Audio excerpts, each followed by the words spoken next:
Welcome in this another lecture of Module 3. इस lecture में हम यूनिफॉर्म फ्लो के लिए कुछ इक्वेशंस की जो ज़रूरत होती है, जनरली सारे टाइप के फ्लो में कुछ इक्वेशंस की हमें ज़रूरत पड़ती है उनके एनालिसिस में, तो वो इक्वेशंस देखेंगे। सबसे पहले चेज़ी इक्वेशन। चेज़ी का इक्वेशन हमने फ्लूइड मैकेनिक्स में पढ़ा। वो क्या था? V equal to C under root RS। Okay, ये हम जानते हैं, ठीक है, ये हम जानते हैं। तो इस कुछ बेसिक प्रॉपर्टीज जो है, ठीक है, यूनिफॉर्म फ्लो की बेसिक प्रॉपर्टीज के साथ हम देखेंगे कि ये इक्वेशन कैसे आता है। यूनिफॉर्म फ्लो की सबसे बेसिक प्रॉपर्टी क्या है? एज पर उसकी डेफिनेशन कि किसी फ्लो को हम यूनिफॉर्म कब कहते हैं? जब उसके प्रॉपर्टीज जो हैं वो कांस्टेंट रहे with respect to distance. Okay,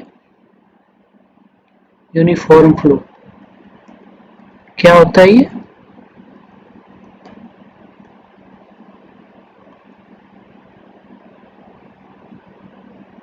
ये flow is said to be uniform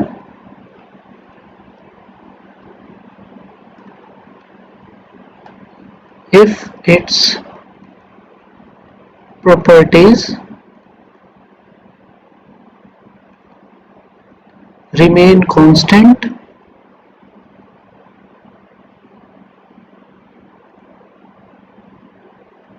with respect to distance।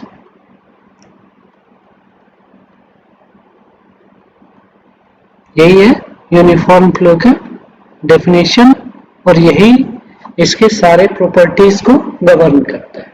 Okay, तो अब हम इसी बेसिक फंडामेंटल डेफिनेशन जो है इसका इस्तेमाल करके देखेंगे कि चेज़ी का इक्वेशन कैसे हम लोग फाइंड आउट कर सकते हैं, डिराइव कर सकते हैं। ओके, तो कंसीडर करते हैं। सबसे पहले हम एक फ्लो कंसीडर करते हैं किसी चैनल में, ठीक है, कि ये चैनल बेड है,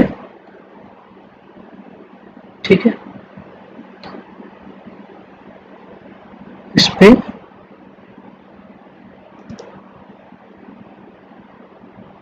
मान लेते हैं वाई नॉट डेप्थ के साथ फ्लो हो रहा है। Okay,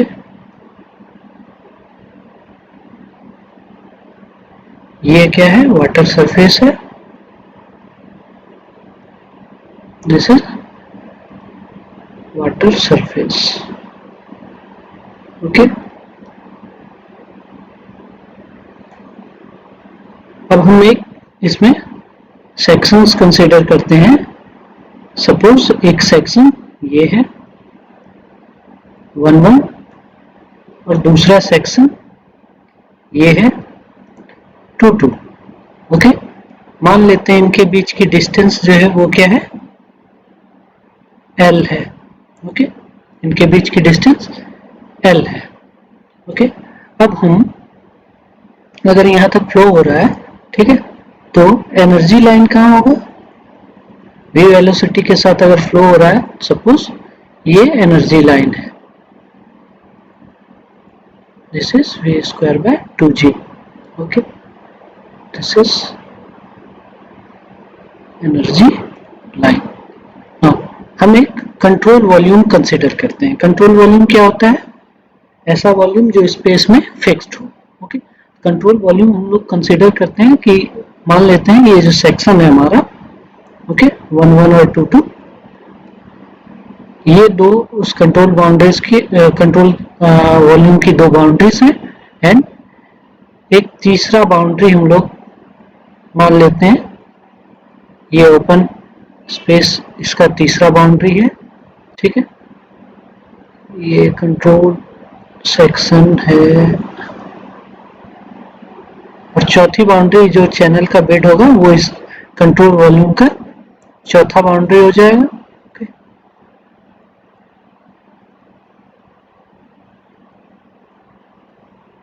this is a control volume. ठीक है, now flow depth y naught है, तो फ्लो के कारण सेक्शन 1-1 पे एक प्रेशर फोर्स लगेगा वाटर के कारण, एंड सिमिलरली सेक्शन 2 पे भी प्रेशर फोर्स लगेगा। ऑल्सो वाटर है तो इस कंट्रोल वॉल्यूम के अंदर जो वाटर होगा, ठीक है, उस वाटर का सेल्फ वेट होगा, तो सेल्फ वेट का कंपोनेंट भी लगेगा। ठीक है, यहाँ जैसे ये हमने जो चैनल कंसीडर किया, क्या होता है, चैनल कंप्लीटली फ्लैट नहीं होता है, थोड़ा स्लोप भी होता है ना, तभी फ्लो हो पाएगा अंडर ग्रेविटी। अगर फ्लैट रहेगा तो पानी एक जगह ही रह जाएगा। ठीक है, तो ये सपोज थीटा एंगल से, ठीक है, थीटा एंगल से इंक्लाइंड है। ओके, तो फ्लो होगा तो ये W वेट वाटर का, एंड इसका कंपोनेंट लगेगा इस तरफ W sine theta. Okay, W sine theta component, and flow होगा तो बेड के पे क्या होगा, बेड सरफेस पे फ्रिक्शनल फोर्सेस एक्ट करेंगे। ठीक है, तो इसका हम थोड़ा क्रॉस सेक्शन भी बना लें इस कंट्रोल वॉल्यूम का। सपोज क्योंकि हम नेचुरल चैनल कंसीडर कर रहे हैं तो कुछ इरेगुलर शेप का ये, ठीक है, सेक्शन है, ये हमारा वाई नॉट डेप्थ में फ्लो हो रहा है।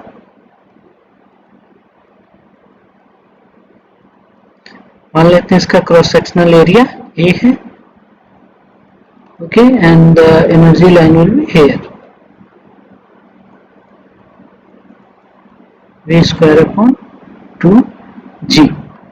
ठीक है, अब अगर हम देखें इस लॉन्गिट्यूडिनल सेक्शन को, ओके, तो क्या होता है कि हम क्या कंसीडर करते हैं, यूनिफॉर्म फ्लो की बात करें तो यूनिफॉर्म फ्लो मतलब कि लेंथ के साथ, डिस्टेंस के साथ प्रॉपर्टीज में कोई चेंज नहीं होगा। That means there will be no acceleration. Okay, by definition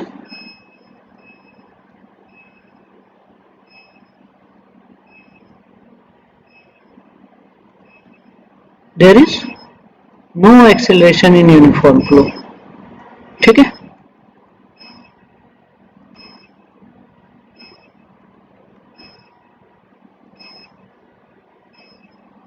okay, तो अब इसका हम लोग ये जो प्रॉपर्टी है कि एक्सेलरेशन नहीं होगा, इसका हम लोग इस्तेमाल करते हैं इस कंट्रोल वॉल्यूम पे मोमेंटम इक्वेशन लगा के। ओके, मोमेंटम इक्वेशन हमने इससे पिछले क्लास में पढ़ा था, तो यहाँ हम लोग देख लेते हैं फोर्सेस क्या है, P1 है, P2 है, क्योंकि वो फ्रिक्शनल फोर्स है, and then component of weight है। ओके, सेल्फ वेट का कंपोनेंट है, तो इतनी चीजें हैं। ठीक है, तो हम लोग अप्लाई करते हैं, अप्लाइंग मोमेंटम इक्वेशन। ठीक है, कौन सा momentum equation, linear momentum equation. ठीक, टू कंट्रोल वॉल्यूम, तो क्या हो जाएगा, ये मोमेंटम इक्वेशन का क्या कहता है कि इस अलजेब्रिक सम जो फोर्सेस का होता है वो क्या होता है, डिफरेंस ऑफ फ्लक्सेस, फ्लक्स में जो मोमेंटम फ्लक्स में जो दोनों सेक्शंस के बीच चेंज आता है उसके इक्वल होता है। तो फोर्सेस हम लोग पहले देख लें, तो फोर्स P1 लग रहा है, ठीक है, देन प्रेशर फोर्स P1 लग रहा था, देन एक और प्रेशर फोर्स अपोजिट डायरेक्शन में सेक्शन 2 पे P2 लग रहा था, वेट का कंपोनेंट था, एंड फ्रिक्शनल फोर्स था। तो ये 4 तरह के फोर्सेस थे, इनका अलजेब्रिक सम क्या होगा, वो किसके इक्वल होगा, जो मोमेंटम फ्लक्सेस में डिफरेंस होगा सेक्शन 1 और 2 पे, उसके इक्वल होगा by definition of momentum equation. Okay, तो चूंकि क्या है, ठीक है, पी आई जो है ये क्या है, प्रेशर फोर्स हो गया, ठीक। तो सेक्शन 1 के लिए P1, सेक्शन 2 के लिए P2। ओके, W क्या है, रेट ऑफ फ्लूइड हो गया,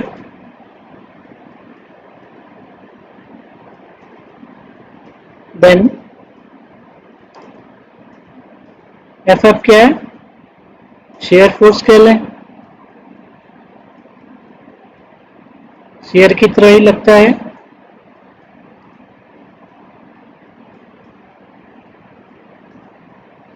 या फ्रिक्शनल फोर्स भी कह लें, ठीक है। MI क्या है, momentum fluxes. Okay, these are momentum fluxes. Okay, तो सेक्शन 1 पे M1, सेक्शन 2 पे M2। अब चूंकि फ्लो क्या है, since flow is uniform, flow is uniform, तो फ्लो यूनिफॉर्म है, इसका मतलब कि दोनों जो सेक्शंस होंगे वहां पे फोर्सेस भी सेम होंगे। ओके, प्रेशर फोर्स क्या हो जाएगा, दोनों सेक्शंस पे सेम ही रह जाएगा, एंड क्योंकि प्रॉपर्टीज में और कोई चेंज आ ही नहीं रहा है, तो जो फ्लक्स होगा, फ्लक्स में भी कोई चेंज नहीं आएगा, और बहुत जगह फ्लक्स क्या होंगे, सेम ही हो जाएंगे। ठीक है, देन हम लोग इस इक्वेशन को अगर वेट को लिखना चाहे तो वेट को यूनिट वेट के इसमें लिखना चाहे तो क्या लिख लेंगे, W। Okay, W into A L, A cross sectional area, L length section का, और वाई गामा क्या, यूनिट वेट ऑफ फ्लूइड। ठीक है, ये शेयर की तरह लग रहा है तो shear stress into wetted perimeter into length.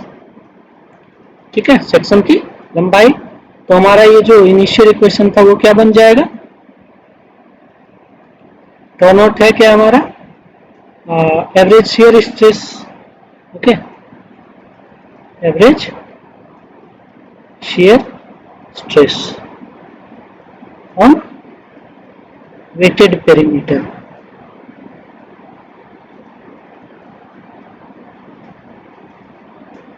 ठीक है,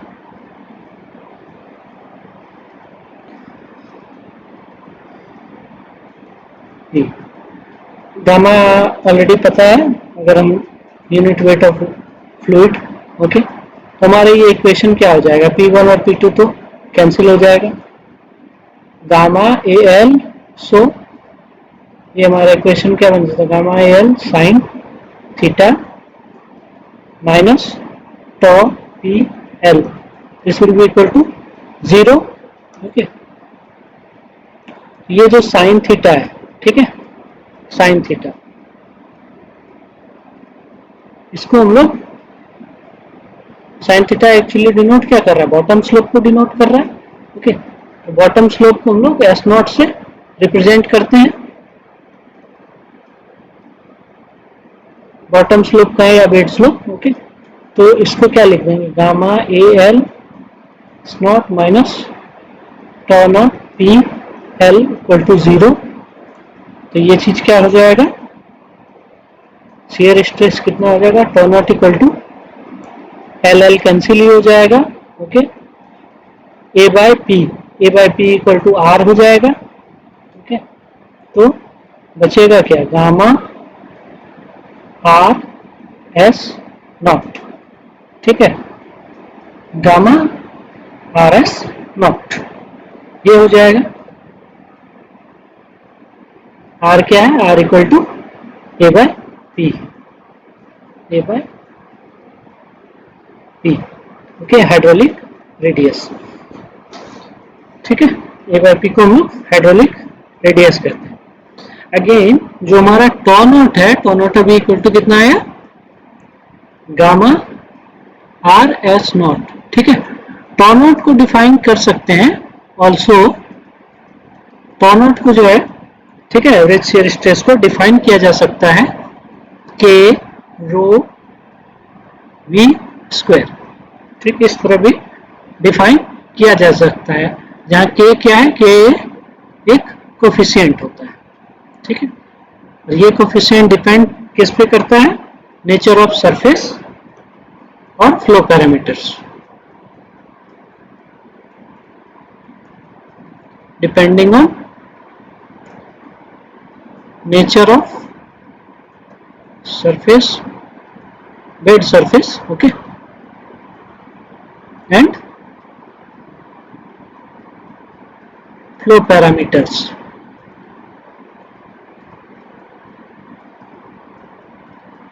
okay। तो अब क्या हो जाएगा, देन क्या हो जाएगा, k rho v square will be equal to gamma r S naught. यहां से अगर हम देखें तो v इक्वल टू क्या हो जाता है, gamma upon k row R S not पूरे पर रूट, ओके। इसमें जो कांस्टेंट टर्म्स हैं गामा के रो, ठीक है, इनको हम अलग लिख लें, gamma upon k rho multiplied by r S naught, ठीक है। इसी चीज को लिखा जाता है सी आर एस नॉट। ये सी क्या कहलाता है, चेजी कांस्टेंट, ओके, या चेजी कोफिशिएंट, ठीक है।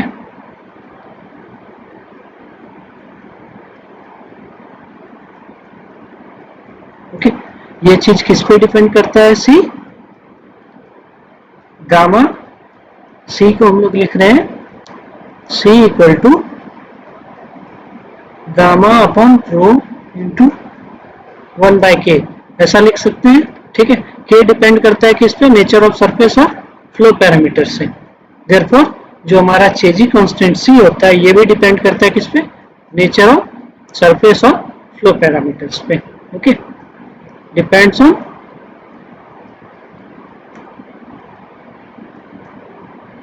Nature of surface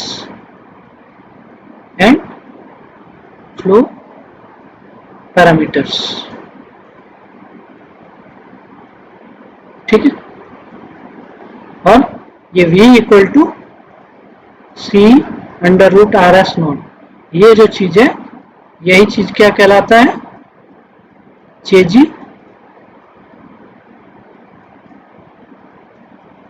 equation. यही चीज क्या कहलाता है, चेजी इक्वेशन और चेजी फॉर्मूला, ठीक है। तो ये था हमारा चेजीज इक्वेशन। ऑलरेडी हमें पता था कि ये क्या होता है इक्वेशन, बट कैसे आता है ये हमने देखा। नेक्स्ट हम लोग देखेंगे डार्सी वीसबेक फ्रिक्शन फैक्टर, ओके। तो ये भी हमने पाइप फ्लो में देखा है, ठीक है। पाइप फ्लो में हमने ये भी पढ़ रखा है, बट ओपन चैनल फ्लो के लिए ये क्या हो, क्योंकि कंडीशंस क्या होती हैं, फ्लो की डिफरेंट हो जाती हैं, ठीक है। तो ये फैक्टर होगा, वो क्या क्या चेंज उसमें आएगा, ठीक है। तो जनरली हमने पढ़ा हुआ है कि different set of Reynolds number के लिए, ओके, पाइप फ्लो में different set of Reynolds number के लिए हमारे पास F इक्वल टू, एक ये हो गया, मैं एक इक्वेशन लिख रहा हूं 316 अपॉन आर ई पावर 1/4। ये in case of pipe flow, ये ब्लेसिस इक्वेशन हो, in case of pipe flow. ये क्या है? ब्लेसियस फॉर्मूला है। ओके, तो पाइप फ्लो के केस में क्या होता है कि यहाँ पे ये चीज, ये पर्टिकुलर इक्वेशन है, ये किस पे एप्लीकेबल होता है? एप्लीकेबल और स्मूथ वॉल्स। स्मूथ वॉल्स के लिए ब्लेसियस का ये फॉर्मूला है, और रेनॉल्ड्स नंबर का रेंज क्या होना चाहिए? लेस देन 10⁵ होना चाहिए। ओके, तो सिमिलरली पाइप फ्लो में ग्रेटर देन 10⁵ के लिए कार्मन प्रांडल इक्वेशन है। ओके, ठीक है।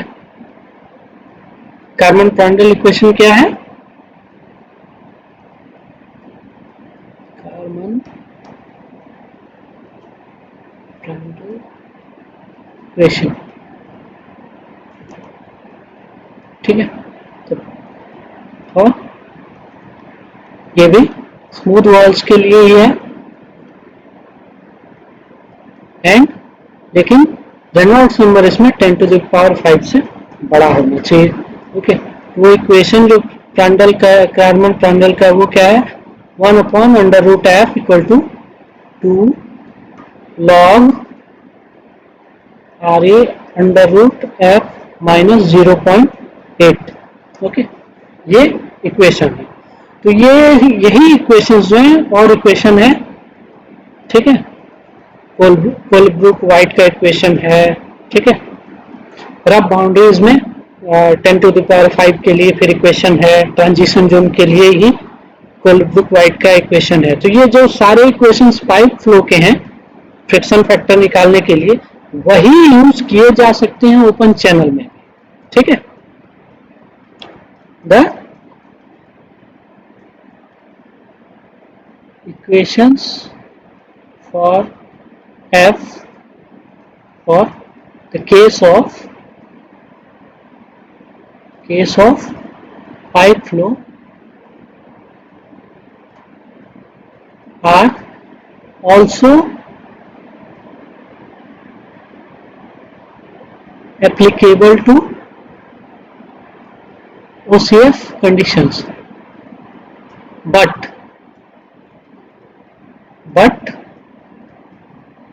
with following condition.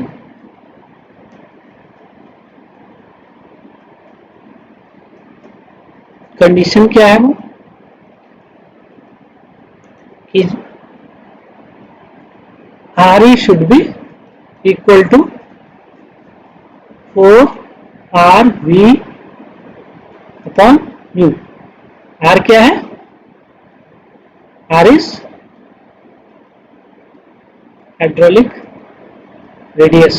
ओके, तो जो हमारा in case of open channel flow, जब हम ये इक्वेशंस जो पाइप फ्लो के लिए उनको यूज करना चाहेंगे, तो RE की जो वैल्यूज होगी वो हमें इस फॉर्मूले से निकालना होता है, ठीक है।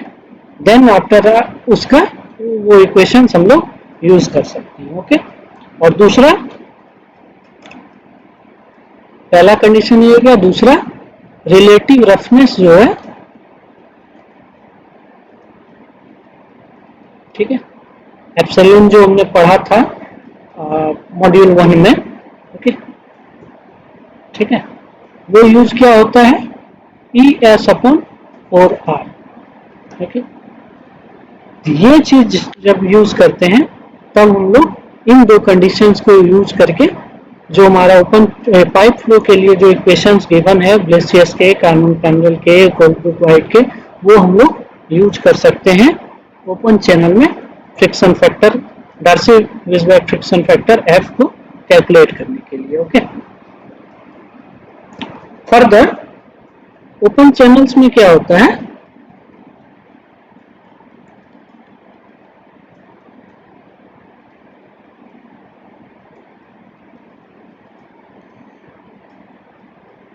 HF, ठीक है, ये होता है F/L/4R to V²/2G। ओके, इससे हम देखें V क्या हो जाएगा? v equal to under root 4 into 2 8 g,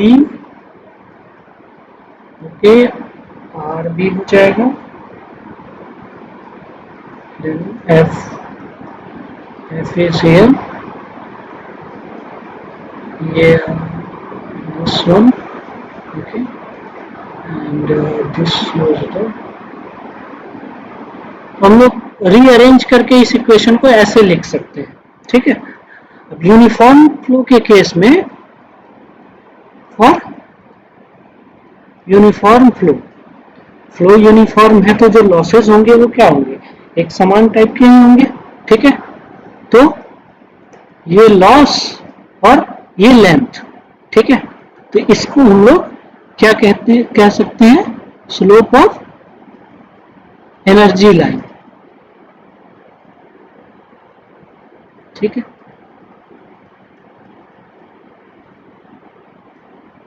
यहां पे सपोज इतना है, ठीक है, एनर्जी लाइन इस जगह है, क्योंकि यहां से यहां तक सब डेप्थ में मान लेते हैं चेंज नहीं होगा, बट डेटम में तो चेंज होगा, ठीक है।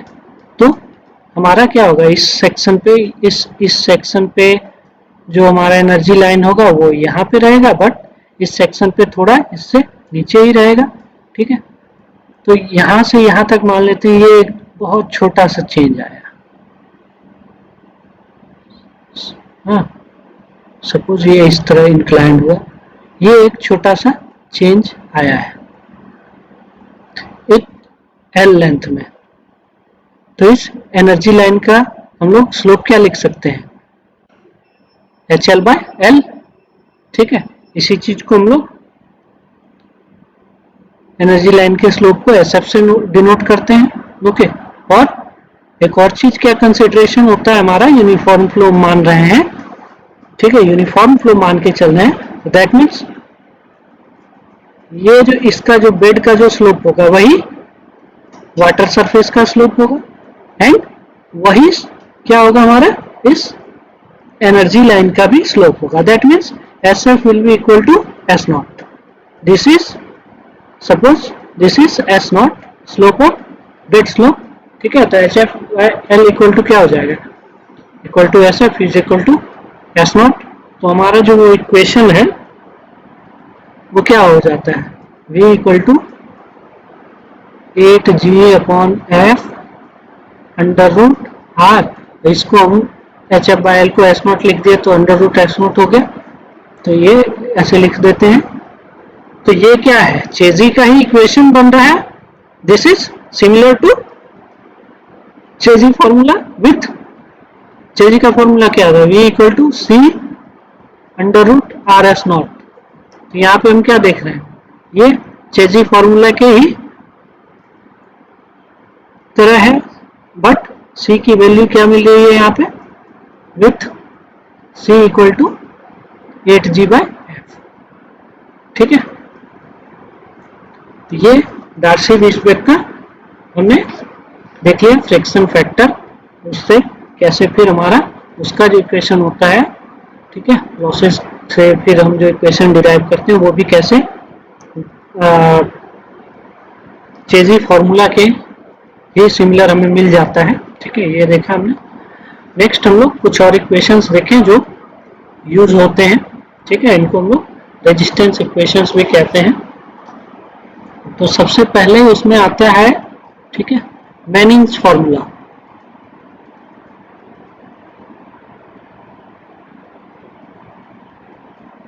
सबसे पहला नाम आता है मैनिंग्स फॉर्मूला का, ठीक है। ये क्या है, मोस्ट वाइडली यूज्ड फॉर्मूला है,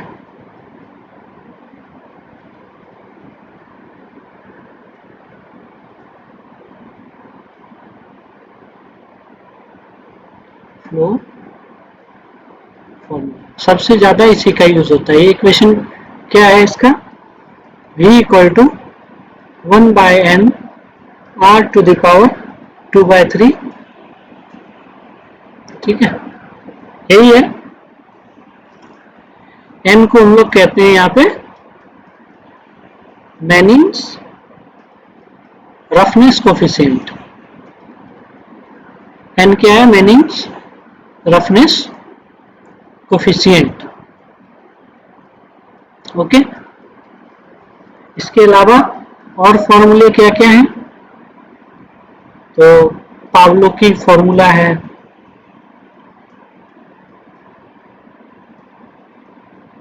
ठीक है, ये जनरली केवल रशिया में ही यूज होता है, ठीक है,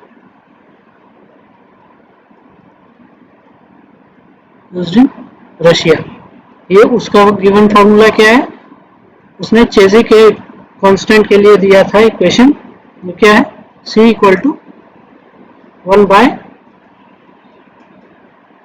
n r to the power x, where x के लिए फिर बड़ा सा फॉर्मूला है 2.5 under root n minus 0.13 minus 0.75 under root r brackets under root n minus 0.10, ठीक है।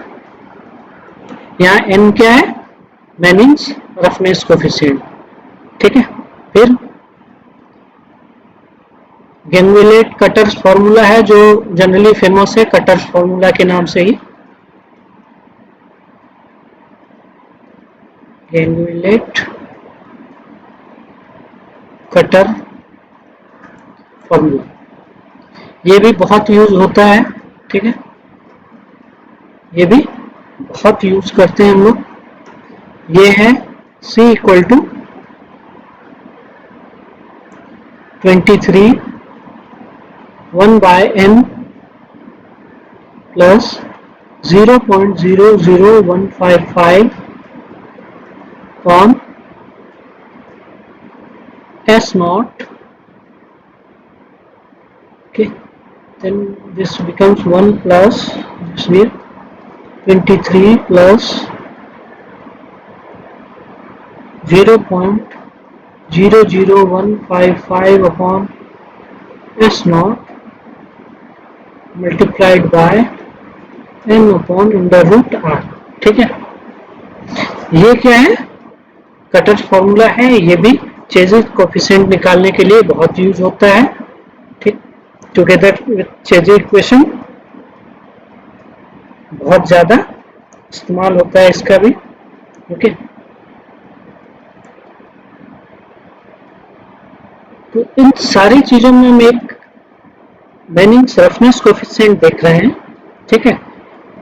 ये रफनेस कोफिशिएंट जो है कई चीजों पे डिपेंड करता है, वो भी हम लोग देखते हैं, वो क्या है?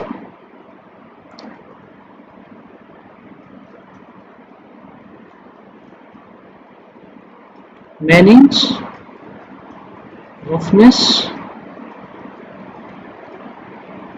कोफिशिएंट n, ठीक। तो रफनेस कोफिशिएंट जो मैनिंग्स का है, ये तो सबसे पहले क्या रिप्रेजेंट करता है ये समझना होगा, ठीक है। तो ये क्या करता है? चैनल के जो क्रॉस सेक्शन रेजिस्टेंस है, ठीक है, चैनल का क्रॉस सेक्शनल रेजिस्टेंस, फ्लो के अगेंस्ट जो रेजिस्टेंस हो देगा, उसके इंटीग्रेटेड इफेक्ट्स को ये रिप्रेजेंट करता है, ठीक है। And represents,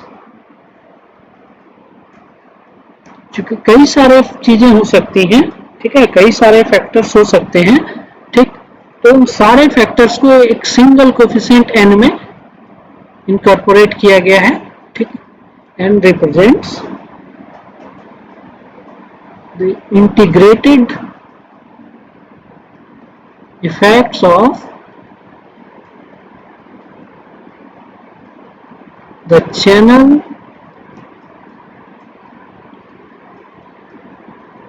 cross section resistance. बात जब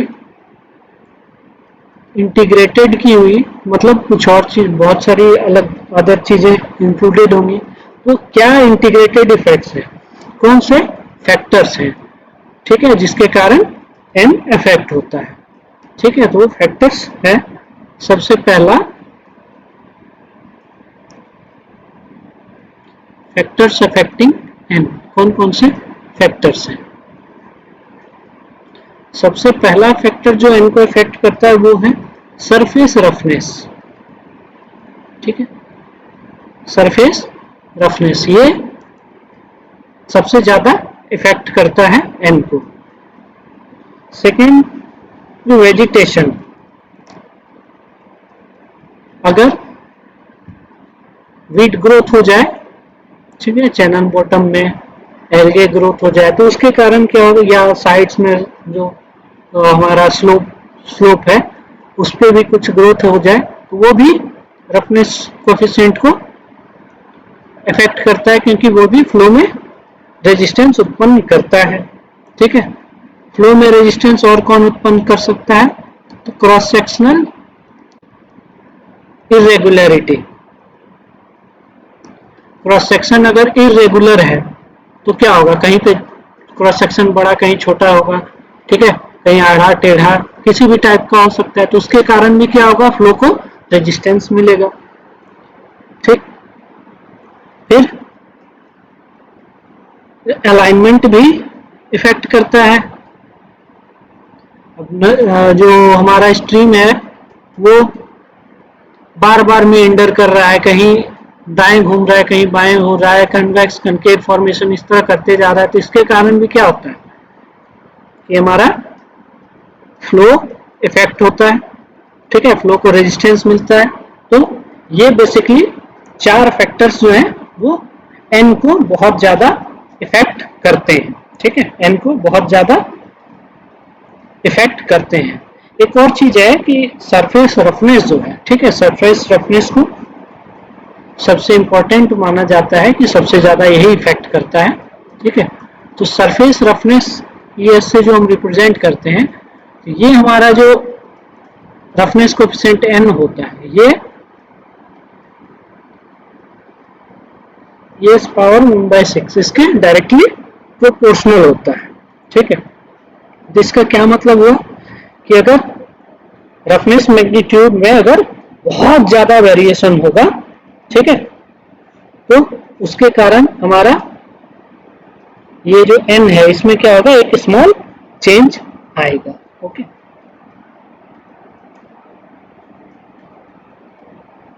तो n कैलकुलेट करने के लिए ये सारे फैक्टर्स को कंसीडर करके कोवन नाम के हाइड्रोलॉजिस्ट ने, ठीक है, बहुत सारे स्ट्रीम्स में स्टडी किया एंड देन आफ्टर एक फॉर्मूला सजेस्ट किया एन को फाइंड आउट करने के लिए। तो वो फॉर्मूला क्या है, कोवन्स फॉर्मूला फॉर एन। कोवन का फॉर्मूला बहुत सिंपल है, N equal to N B plus n1 plus n2 plus n3 plus n4 into m। तो ये एक सिंगल फॉर्मूले में n की वैल्यू कितने चीजों पे डिपेंड कर रही है, तो सारे जो फैक्टर्स उसको डायरेक्टली अफेक्ट कर रहे हैं वो सारी चीजें ले ली गई, ठीक है।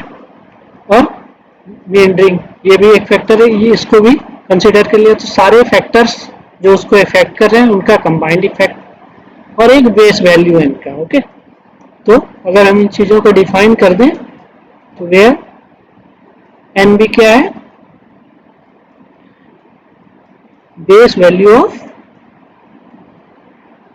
N, base value of N कब, तो एकदम स्ट्रेट चैनल हो जो कि, ठीक है, स्ट्रेट यूनिफॉर्म चैनल हो, प्रैक्टिकली तो पॉसिबल ही नहीं है, ठीक है, इसलिए बेस वैल्यू उसकी कंसिडर की जाती है कि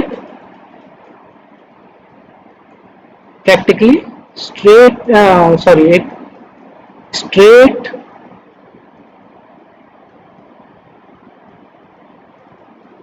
यूनिफॉर्म स्मूथ चैनल है, ठीक है, इन नेचुरल मटेरियल।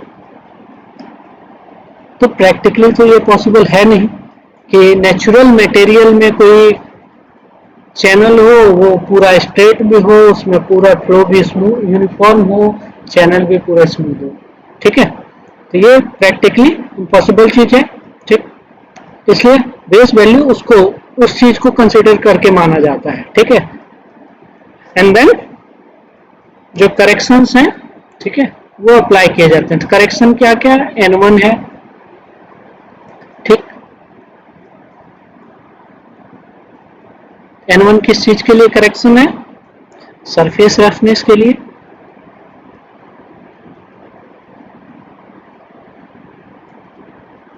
फिर दूसरा करेक्शन अप्लाई करते हैं हम लोग N2 इसके लिए, तो वेरिएशन इन क्रॉस सेक्शन,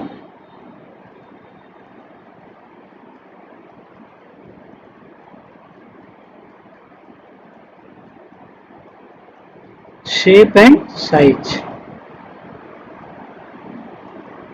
ठीक है, फिर तीसरा करेक्शन N3 भी है। ये किसके लिए? जो भी ऑब्स्ट्रक्शंस हैं, correction for obstructions. Flow path में बहुत सारे ऑब्स्ट्रक्शंस आ सकते हैं। फिर एक चौथा correction for vegetation and flow conditions.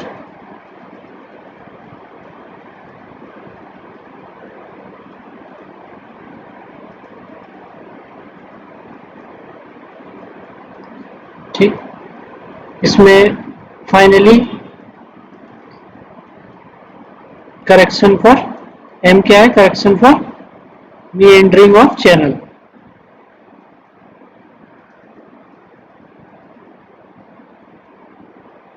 मीएंडरिंग क्या होता है? रिवर को हम लोग देखते हैं ना, स्ट्रीम को ऐसे चली फिर। ठीक है, तो ये चीज कहलाता है मीएंडर। ओके, तो ये हमने सारे बेसिक फॉर्मूलाज देख लिए। नेक्स्ट क्लास में हम लोग आगे देखेंगे यूनिफॉर्म फ्लो कंप्यूटेशंस।